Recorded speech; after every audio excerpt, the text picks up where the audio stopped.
Welcome back to the Geelong Cricket Show on this second day of January 2010. And we couldn't start without a Duck Award of the Week. Yes, and it goes to the Manifold Heights Cricket Club for their last playing day of 2009, where we saw two of the greats, Craig Booley and our old mate causer, Adrian McCormick, both score the little zeros. So welcome to the Elite Duck Club here on the Geelong Cricket Show. Turning our attention to the Geelong Cricket Association. And one thing that's happening, joining us, Glenn Hauenstein, is that coming up on the 26th of February, which is a Friday in 2010, it is going to be a night of nights down at the Fred Flanagan Room, down at the Skilled Stadium, where the South Barwon Cricket Club are putting on a sportsman's night, and their two special guests, a Hoggy, Rodney Hogg, and the one and only the great Sir Vivian Richards. What a coup. Oh, it's certainly going to be a sensational night, and we'd certainly like as many people in Geelong or around the area to attend and have a good night. It's certainly going to be interesting listening to some great stories of the two sensational cricketers from the past. So we're very excited down at South Barwon. So, hopefully everyone could buy themselves a ticket. You can go along to the South Barwon Cricket website or down at De Grandy's to buy a ticket. So, hopefully we'll get a rather larger response. De Grandy's Sports Store on Mulberry Street opposite Skilled Stadium, and the South Barwon Cricket Club website. An evening with Sir Viv and Hoggy, which is something great for Geelong Cricket. And we're certainly looking forward to that. Rawlo will be down there in flying colours to get the one and only Sir Vivian Richards' great autograph to his already impressive collection.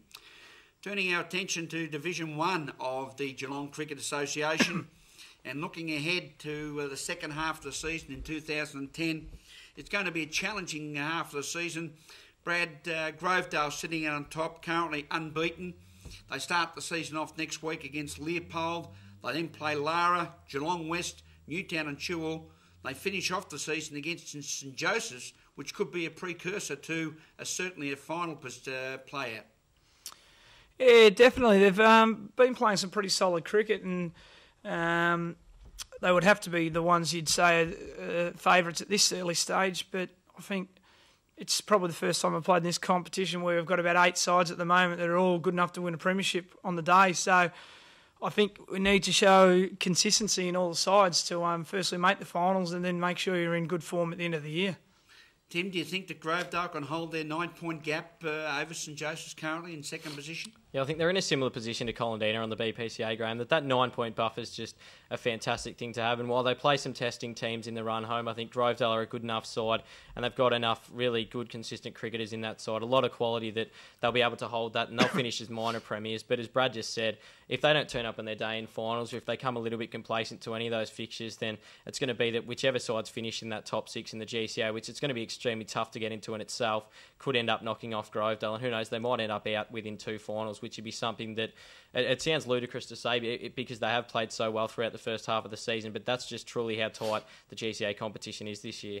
We heard Daniel Fanning last week say to us, special guest St Joseph's will be doing some training during the 2-week break.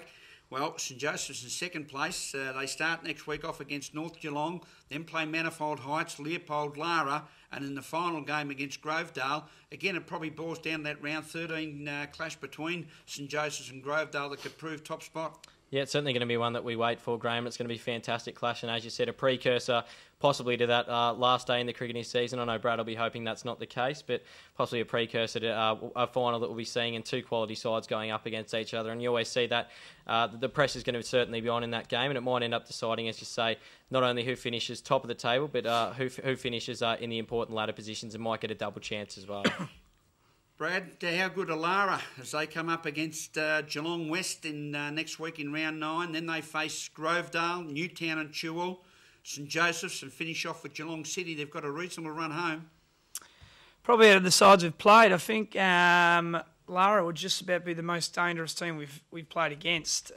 They beat us convincingly down there at South Barwon a few rounds ago. The batting department is very strong, and the bowling department is just as strong. So I think Chris will have the Lara boys in pretty good form and in good condition to hopefully move on into a grand final. And the thing I like about Lara too is, Graham, that they're extremely difficult to beat at home. They play the Snake Pit very well, obviously a quick ground, and it suits their attacking batting style. And I think, as Brad said, a real quality side, and they might end up pushing, who knows, for that minor premiership if Grovedale do slip up. There's plenty of quality, and as you say, a run home that's not all that testing, and I think that they're a chance to win all their games on the run home because they are playing some really good cricket. It's just about carrying forward that momentum, and who knows, one of these sides that yes, they did play so fantastically in the first half of the season, but you've really got to turn up because it certainly is the business end kicking off next weekend.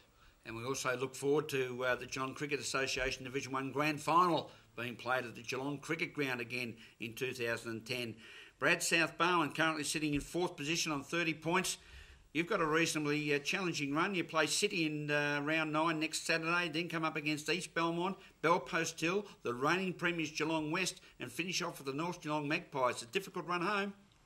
It is a very tough run home, and I think that just shows the competition and where we're at. I think other teams have got to be in the same boat. They've got to probably be playing 3 out of the 5 teams inside that top 5. So you've probably got to look at winning at least 3 or maybe 4 out of the 5 to sneak into the finals. And we've to this stage we've been playing some good cricket, and we've taken it right up to the 2 top teams, and we would have beat Grovedale 2 rounds ago, except for the rain in the last 13 overs. So hopefully, form continues after Christmas, or else we might be finished early. Could that difficult run home, Brad, end up being a blessing in disguise? If you do end up making the top 6, you've played a lot of the sides that might end up being there, and it's going to show that if you have got there, you really do deserve to be there because you have come up against some quality opposition, and you're going to have to claim some really tough wins on the way home to get there. Yeah, definitely. I think when you play against the power clubs or the teams that are right up there, they make you turn up to a game of cricket acting and playing a different way. And I think, if we happen to play good enough and win those games, which we're hoping will happen, it'll be in good stead come finals time. We'll have that competitive edge against these top sides. So, look, let's hope that this can go okay. And if you would like your opportunity of winning a Lords of Cricket game, you certainly can in the new year. www.lordsofcricket.com. And we want you to tell us where Sir Vivian Richards rates on the players list of the top 200 in Lords of Cricket. www.lordsofcricket.com. What number position on the greatest team on Lords of Cricket game does the one and only Sir Vivian Richards hold on the players list? And if you win, your game of Lords of Cricket is certainly yours, and it'll be great to be able to play that out through the years of 2010. And don't forget that proportion of the proceeds from this all go to the Steve Waugh Foundation. Thank you very much to Brad Hauenstein for your time this morning. We wish you all the very best in both the Australian Country Cricket Championships, and look forward to seeing you back here for Country Week. Yeah, thanks a lot, Rawlins and Tim, for having us. And looking forward to the Carnival and then Country Week, and then hopefully a good end of South Barwon season. And thanks to Tim Michell. Yeah, thanks, Graham. Certainly still is an exciting time. Barwon Rockets also about to kick off their campaign, and we know one of our friends here on the show, Michael Condy, also about to kick off in the Victorian Under-17. So still plenty going on around the cricketing community in Geelong. Until next week on the Geelong Cricket Show, Rawlo saying, catch ya.